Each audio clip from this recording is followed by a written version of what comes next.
이 시간 사도행전 24장 하나님의 구원 방법이라는 말씀 제목 가지고 말씀 보시면서 함께 은혜 나누셨으면 좋겠습니다. 23장 내용 저희들이 너무 잘 알고 있죠. 사실 바울도 우리와 똑같은 사람이라는 것을 볼 수 있었던 게 지난주 말씀이었던 것 같아요. 환난 결박 그 가운데서 담대했지만 결국 죽음 앞에서 두려워할 수밖에 없는 연약한 인간이었죠. 그래서 주님께서 찾아와 주셔서 말씀하셨던 거 여러분 기억하시죠? 걱정하지 마, 담대해. 내가 너를 통해서 로마에 가서 복음 전하게 할 거니까 죽을 걱정하지 않아도 돼. 내가 너 지켜줄 거야. 그 약속대로 하나님께서 천부장을 통해서 누구를 보호해 주셨습니까? 바울을 보호해 주셨습니다. 군용으로 데려가서 또 거기서도 안 될 것 같으니까 미리 위험도 알게 하셔서 어디까지 옮기셨습니까? 예, 그렇죠. 470명이나 되는 로마 군인을 통해서 가이사랴 총독에 있는 관저까지 모시고 갔었습니다. 그 내용을 보면요, 그런 내용입니다. 하나님께서 뭐 하신다는 겁니까? 해주신다는 겁니다. 지켜주신다는 겁니다. 담대하라고 해줬던 것이 23장의 말씀이었습니다. 그 이후에 사건이 이어집니다, 여러분. 24장 1절 말씀 보십시오. 몇 세 후라고 나와 있습니까? 누가가 이것을 닷새라고 기록했던 이유가 있습니다, 여러분. 되게 급한 겁니다. 시간상으로요. 누가 급했는 거니? 그 다음 말씀 보십시오. 대제사장 아나니아가 어떤 장로들과 또 심지어요, 변호사 한 사람을 사서요.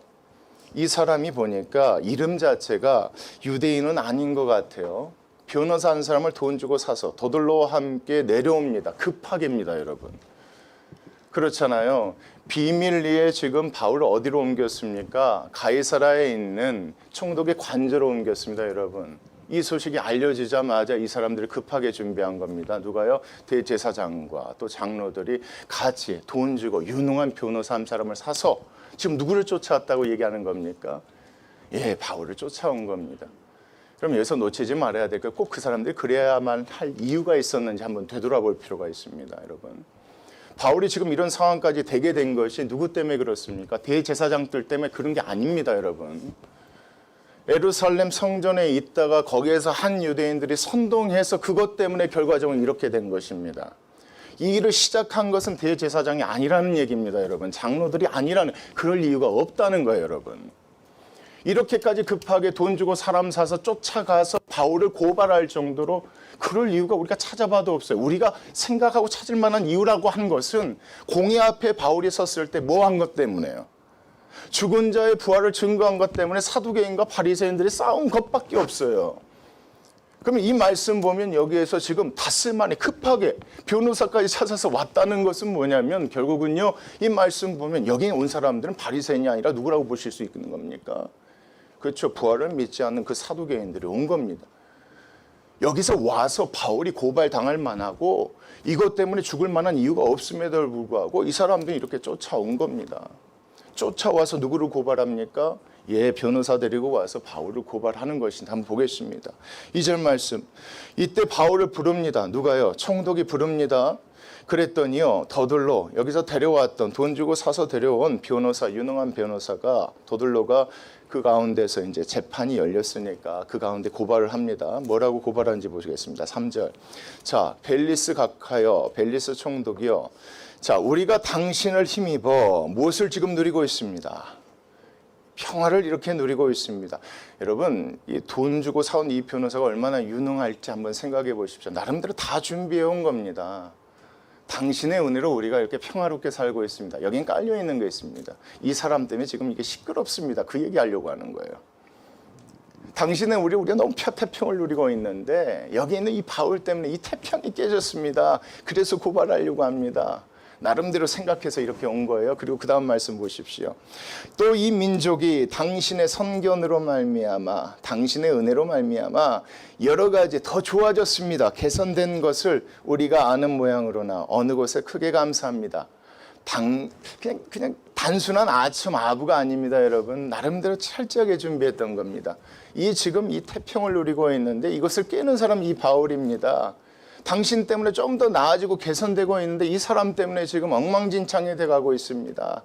당신의 도움이 필요합니다. 라고 지금 여기 있는 변호사가 누구에게, 이 총독에게 간구하는 내용입니다. 4절이요. 그래서요, 당신을 더 괴롭게 아니하려 하여 당신의 그런 명성이나 위대함이 누가 되지 않게 하려고 우리가 대강 여짜옵나니 간단하게 말씀하겠습니다. 복잡하게 얘기하지 않겠습니다.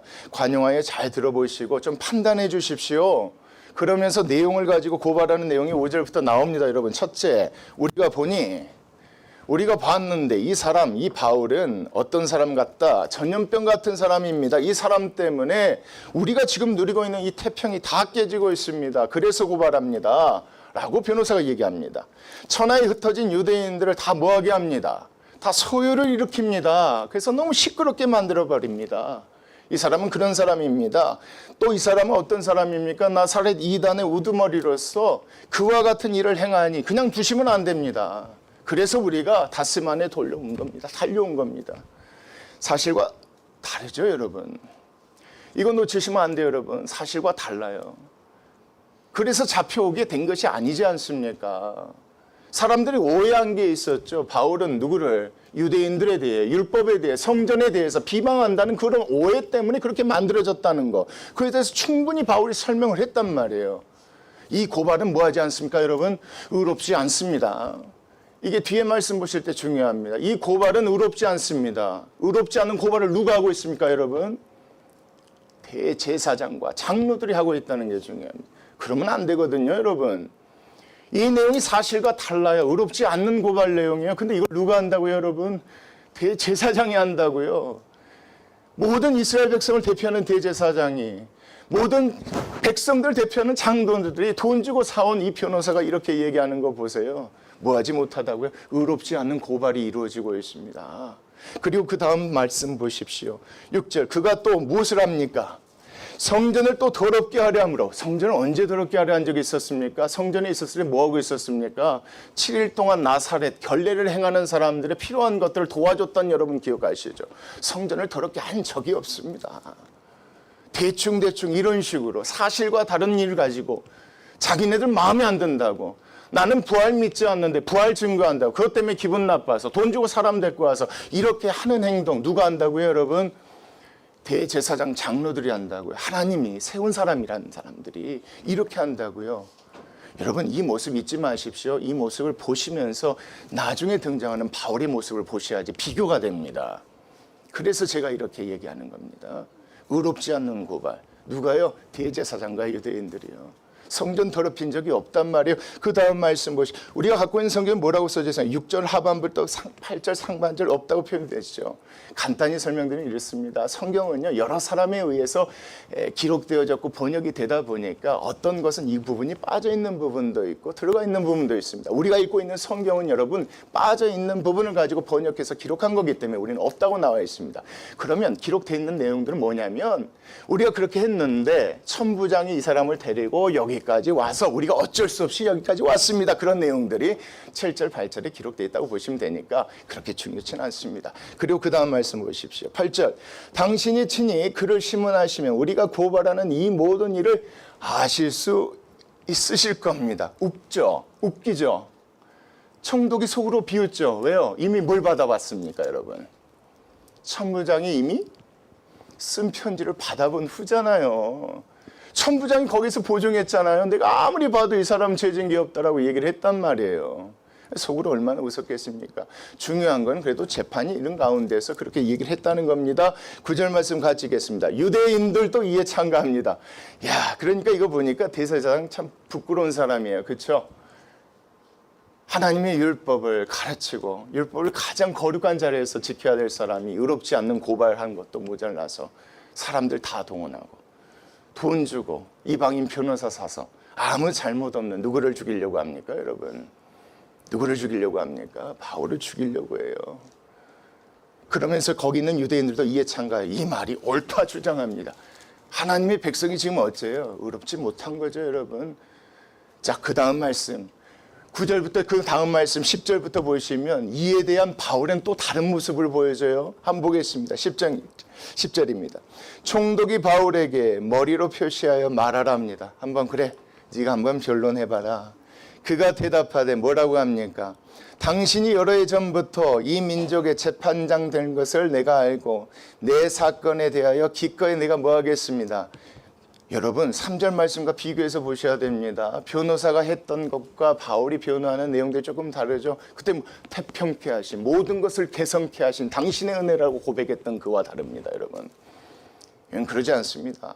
재판관이신 당신께 내가 그럼 변명하겠다. 그러면서 하는 내용을 한번 보시죠. 11절 같이 읽겠습니다. 시작.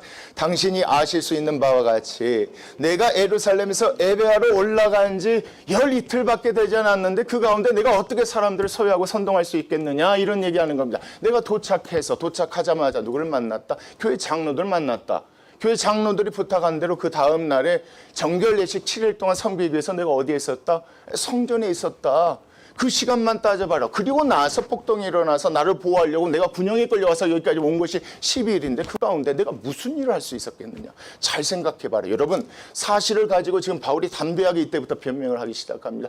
이제부터 여러분 보셔야 될 게 뭐냐면요, 여기는 사실이에요. 거짓이 아닙니다. 누구하고 다릅니까 여러분? 대제사장이 거짓을 가지고 고발했던 내용과 다릅니다.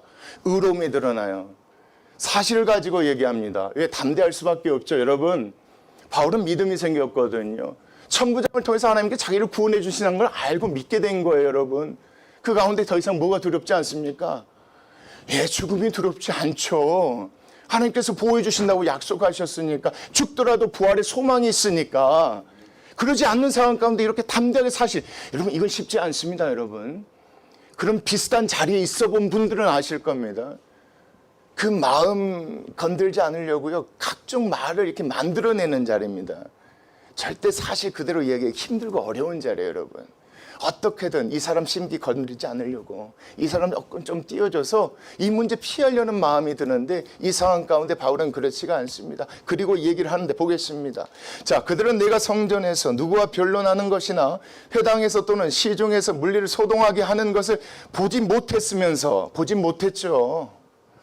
보지 못했으면서 이제 나를 고발하는 모든 일에 대하여 그들이 능히 당신 앞에 내세울 것이 없다. 아무 증거도 없는데 정말 의롭지 않는 그 거짓 증거를 가지고 나를 지금 이렇게 모함하고 있는 것이다. 따져봐라. 나는 12일밖에 있지 않았고 그럴 시간도 없었고 그런 일 한 적도 없었다.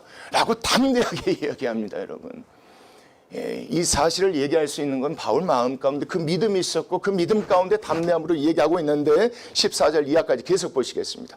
그러면서 그러나 이것을 내가 당신께 고백할 것이다. 무슨 얘기했습니까? 이 사람들이 여기까지 쫓아와서 나를 고발한 그 이유에 대해서 내가 당신에게 설명하겠습니다. 이겁니다. 그들의 고발의 내용은 다 거짓이고 정말 그 사람들이 여기까지 나를 쫓아와서 나를 고발한 이유에 대해서 내가 지금부터 설명하겠습니다. 그 내용이, 자, 그러나 이것을 당신께 고백하리이다 하면서 뭐라고 하냐면, 나는 그들이 이단이라 하는 도를 따라서, 그들이 이단이라고 하는 도는 뭐겠습니까? 예수 그리스도를 믿는 믿음으로 구원받는다는 이 도를 따라, 자, 조상의 하나님을 나는 지금 섬기는 사람이다.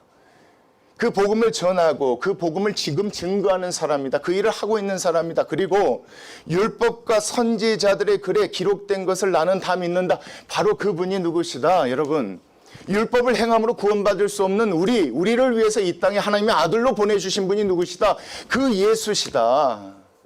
그 예수임을 내가 믿고 증거하는 사람이다. 모든 선지자들도 그렇게 믿고 증거했던 것처럼 나 그런 사람이다. 그리고 그 선지자들입니다. 15절 보겠습니다. 그리고 그 선지자들이 기다리는 바 하나님께 향한 무엇을요? 소망을 나도 갖게 되었다. 그 선지자들이 믿고 갖게 된 소망처럼 나도 그 소망을 갖게 되었는데, 그게 무엇이다? 곧 의인과 악인의 부활이 있으리라는 것을 내가 믿게 되었다. 이것 때문에 이 사람들이 그거 듣기 싫어서 여기까지 쫓아온 것이다. 그거 듣기 싫어서 있지도 않은 일 가지고 의롭지 못하게 말도 안 되는 거 뒤집어 씌워서 돈 주고 변호사 사서 나를 이렇게 고발하는 거다. 난 사실 그런 적이 없다. 그 시간에 그럴 시간도 없었고, 그러나 내가 당신께 이야기했다. 그 사람들 왜 날 쫓아와서 고발하는지. 내가 믿는 예수 그리스도 때문에 그렇다. 선지자들이 믿고 소망했던 그 부활의 소망 때문에 그렇다. 내가 나중에 죽게 되면, 예수님이 이 땅에 오시면 믿는 자나 믿지 않는 자나 부활하게 될 것인데, 그 부활에 대해서 얘기하고자 했을 때, 얘기했을 때 그 사람이 그거 듣기 싫어서 여기 오게 된 것이다.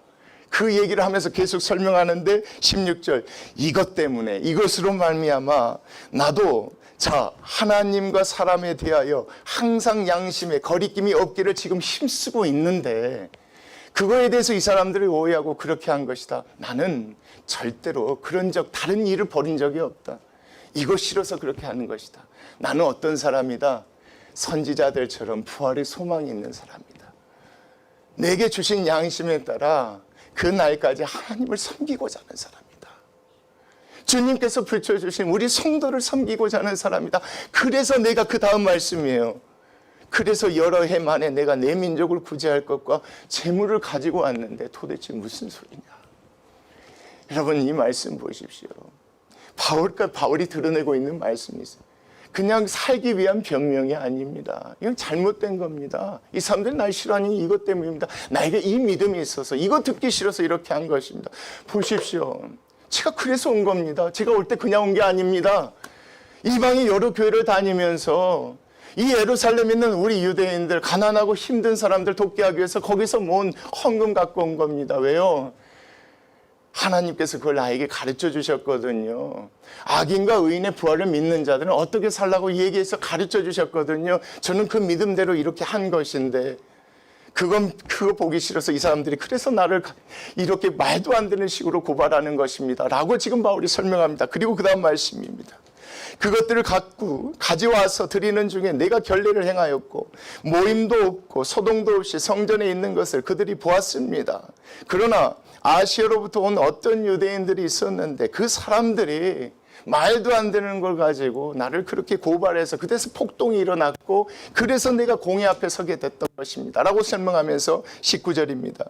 그들이 만일 나를 반대할 사건이 있으면 여기서 그들은 누굽니까? 18절에 나왔던 어떤 유대인들입니다. 소동을 일으켰던. 만일 그 어떤 유대인들이 만일 나를 반대할 사건이 있으면 마땅히 당신 앞에서 고발을 했어야지 맞지 않겠느냐. 근데 그 사람들은 어디 있느냐? 없지 않느냐.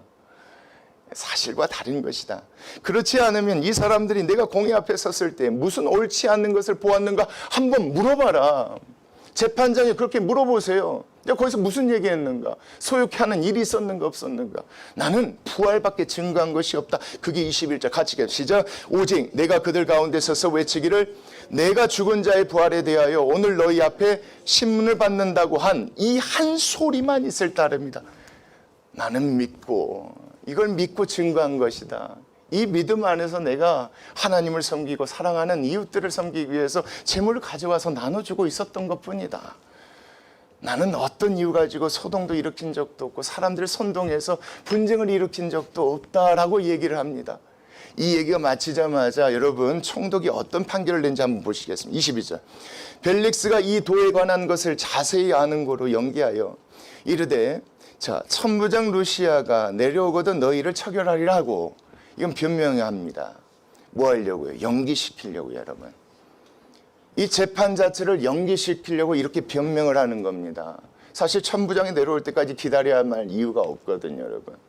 이걸 변명 삼아서 연기시키고 23절입니다.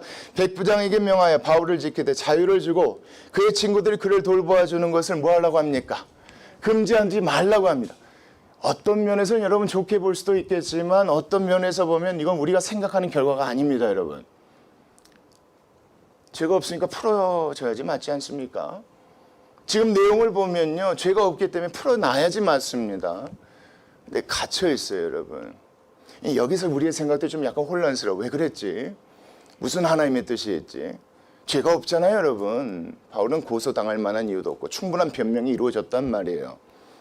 그럼 총독이라면 어떻게 해야 됩니까? 풀어줘야 됩니다. 가택연금을 하면 안 돼요. 이렇게 둡니다. 둔 이유가 있죠. 하나님께서 풀리지 않고 여기 두신 이유가 있습니다. 그게 그 다음 말씀부터 등장합니다. 보겠습니다. 수일 후입니다. 시간이 지난 후에 벨릭스는 총독입니다, 여러분. 총독 벨릭스가 그 안에 유대 여자 두루실라와 함께 옵니다. 아내입니다. 자, 바울을 불러 그리스도 예수 믿는 무엇을 듣습니까? 이제 복음을 듣습니다. 복음을 듣습니다. 풀려났으면 좋은 결말이라고 생각했는데 풀려나지 않는 상황이었었기 때문에 지금 거기에 있는 총독과 그 아내가 와서 복음을 듣습니다. 복음을 전합니다. 예수님이 누구시다? 메시아시다. 그 예수 그리스도 믿고 죽으면 우리는 반드시 무엇을 얻게 된다? 부활의 영광을 얻게 된다. 이런 도를 전합니다. 그래서 앞으로 믿는 자들은 어떻게 살아가야 된다? 그것까지 가르치는 말씀이 25절에 나옵니다. 믿는 자들이라면 바울이 뭘 가르칩니까, 여러분? 적어도 어떻게 살아가야 되지 않겠느냐? 의롭게 살아가야 되지 않겠느냐? 누구처럼 살아가지 않아야 되지 않겠느냐? 말도 안 되는 거짓을 가지고 사람들을 고소했던 그 대제사장, 하나님이 세우신 대제사장, 장로들, 그 유대인들처럼 그렇게 살아가면 안 된다. 하나님의 백성이라면, 복음을 믿는 사람들이라면, 부활을 소망한다면 어떻게 살아가야 됩니다? 총독이여, 아내여 들으십시오. 의롭게 살아가야 됩니다. 하나님의 뜻대로 바르게 살아가야 됩니다. 여러분, 구원받기 위해서 의롭게 살아가라는 내용이 아니잖아요. 구원받았다면, 예수 그리스도 믿는다면 이제는 어떻게 살아가야 됩니까? 그래서 의에 대해서 얘기합니다. 올바르게 살아가야 됩니다. 그렇게 살아가야 됩니다. 그리고 뭐 해야 됩니다, 여러분? 절제하셔야 됩니다. 다시 바꾸실게요. 욕심 부리면 안 됩니다. 바울이 보여줬잖아요, 여러분. 뭘 가지고 왔습니까? 구제 헌금 가지고 왔다는 거 얘기해 줬죠.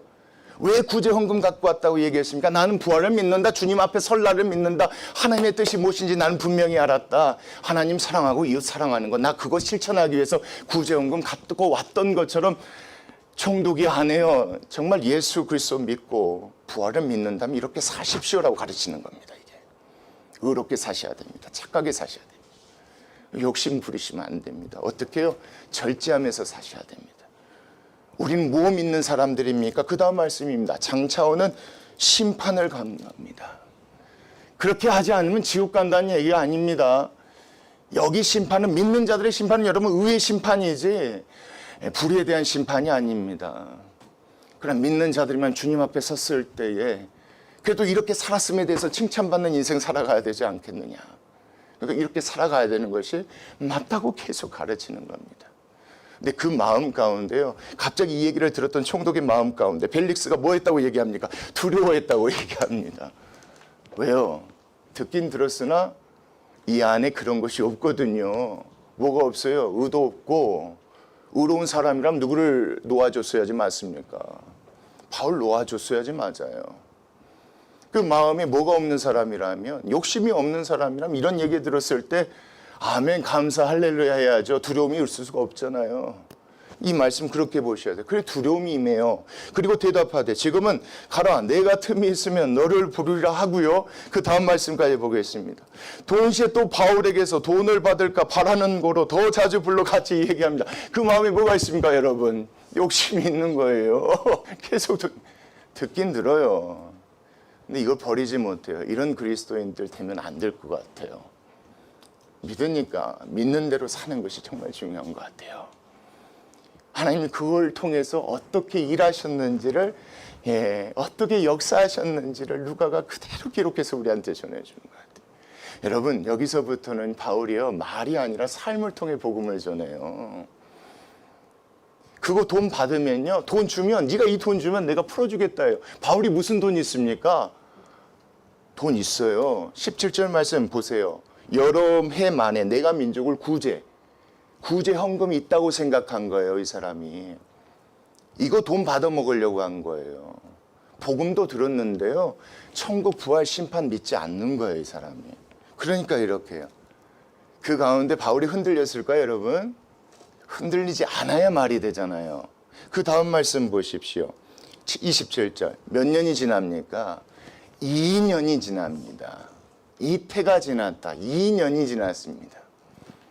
2년 동안 바울은 뭐 하지 않습니까, 여러분? 의로움을 지켜요. 돈 주고 나온 불이잖아요, 여러분. 그럼 그가 전하는 복음은 뭐예요, 여러분? 반쪽돼 버려요. 믿음대로 하잖아요. 저는 이게 너무 좋아요. 너무 좋잖아요. 믿는다고 하면서 마음속에 욕심 버리지 못하고 의롭지 못한 삶이 아니라 믿으니까 2년 동안요, 의를 지켜요. 돈 주면 나올 수 있는데 나오지 않는단 말이에요. 2년 동안 거기서 있네요, 여러분. 하나님이 이게 계획인 거 아시죠, 여러분? 그래서 계획인 거예요. 보여주고 싶었던 거예요. 하나님 자랑하고 싶었던 거예요. 진짜 이게 믿음이다. 이거 보여줘. 이런 상황이 아니면 여러분 이 믿음이 드러날 수 없잖아요. 이런 상황이 아니면 말로는 할 수 있어요. 천국 믿읍시다. 우리 세상에 소망 두고 살지 마십시다. 말은 할 수 있는데 이런 상황에 대한 그 믿음이 드러난단 말이에요. 그래서 안 나온 거예요. 이태가 지나 2년 동안 믿음 딱 지켜요. 흔들리지 않아요. 그런데요, 2년 동안 풀어주지 않는 이 총독의 마음 가운데 뭐가 있었는지 보겠습니다. 부르기오 베스도가 벨릭스의 소임을 이어받습니다. 총독이 바뀐 겁니다. 근데 그거 바뀌지 않게 하려고 벨릭스가요, 유대인의 마음을 얻고자 하여 바울을 구리했다는 겁니다. 그러니까 그 자리 계속 지키려고 안 풀어준 겁니다. 비교되죠, 여러분? 오늘 말씀에서 이걸 비교하셔야 됩니다. 대제사장들, 그렇죠? 장로님들, 거기에 있는 유대인들, 그리고 여기 있는 총독들의 삶과 누구의 삶을 비교해야 됩니까? 바울의 삶을 비교해야 됩니다. 하나님께서 이렇게 이것을 통해서 역사하시고자 하셨던 겁니다. 아무도 뭐 할 수 없도록, 여러분. 부인할 수 없도록요. 삶을 통해서 증거가 되면요, 드러나면요, 어느 누구도 부인할 수 없습니다. 근데 우리가 얘기하는 거와 전하는 거와 삶이 다르기 때문에 그렇습니다. 그것 때문에 우리가 전하는 복음이 거짓 복음이 돼버립니다. 하나님은 그래서 이 방법을 통해서 이렇게 역사하신 것입니다. 그래서 그 다음 말씀 보시면 그 다음 25장부터는 하나님 또 어떻게 역사하셨는지가 그래서 또 나옵니다. 여러분, 오늘 이 말씀을 통해서 우리가 잊지 않았으면 좋겠습니다. 하나님 이걸 원하시는 거구나. 말과 삶을 요구하시는, 이것이 하나님이 세상을 구원하시는 방법이구나. 근데 여러분, 제가 드리고 싶은 말은 여러분 항상 똑같습니다. 우리의 다짐으로 됩니까? 안 됩니다. 그래서 그 전의 말씀이 중요했던 겁니다. 담대하라 찾아오셨던 그 예수님 기억하시고 이렇게 살 수 있게 도와달라고 그렇게 기도하는 우리가 됐으면 좋겠습니다. 하나님, 우리는 그렇지 못해요. 그렇죠? 때로는 의롭지 못하고 또는 내 안에 욕심이 너무 가득 차 있어요. 믿음대로 살지 못하니까 한쪽 도와주세요. 그 믿음대로 살도록 좀만 도와주세요. 그리고 그런 상황 가운데 세상 사람들이 내가 믿는 믿음 진짜라는 걸 알 수 있도록 그렇게 하나님 역사해 주세요. 우리의 삶을 사용해 주십시오. 여러분, 그것을 위해서 예수는 그런 교회가 됐으면 좋겠습니다. 저는 우리 교회가 그런 교회가 좀 됐으면 좋겠습니다. 다른 거 소망하지 말고요, 그거 가지고 기도하는 그런 교회가 돼서 하나님, 우리의 믿음 통해서 하나님 이 교회를 사용하여 주십시오. 말이 아니라 삶을 통해서 하나님 그렇게 역사해 주십시오라고 간구하고 나아가는 저희들 교회 됐으면 좋겠습니다. 기도하시겠습니다.